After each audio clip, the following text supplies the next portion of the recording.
Bolalar, xo'p, bir odam parashyutsiz, himoya vositalarsiz, parashyutsiz samolyotdan sakradi va yerga yiqildi. Ammo hech qanday jarohatlarsiz tirik qoldi. Bu qanday?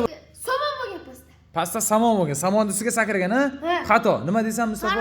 Qalin kiyim kiygan. Qalin kiyingan, ha? Yo'q. Parashyut bo'lgan. Yo'q. Parashyutsiz. Batut bo'lgan-ku o'shandan tushgan hech qayerisiman. Batutga tushganmi, shogird? Yo'q, xato. Yana aytaymi?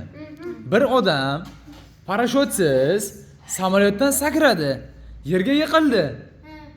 Lekin hech qanday jarohatlarsiz u tirik qoldi. Qanday bo'lishi mumkin? Tirik qolmagan. U samolyotdan sakrayapti, ha? Samolyot pastlab O'ylala. bo'lishi mumkin. Pastlab uchgan, yaqinlashyapsan, yo'q, xato lekin. Ustoz qarangda nima deydi? Salki samolyot shunaqa tepa uchganki, u odam nima edi, bir yumshoq narsa ustiga tushgan. Yo'q, unday emas. Paxtazorga Qani? tushgan. Javobini ayting. Sen o'ylamaysanmi, shogird? Qayerga tushgan? Paxtazorga. Yo'q. Qanday bo'lishi mumkin? Batutga tushgan bo'lsa. Batotga? Batut? Yo'q, batotga tushmagan. Qanday bo'lishi mumkin? Daraxtlar ustiga?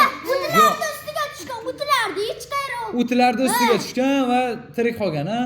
Yo'q. Yo'q, samolyot uchmaganmiz. Prezident. O, malades, shogird, samolyot uchmagan bo'lgan. Samolyot yerda bo'lgan. 5 ta.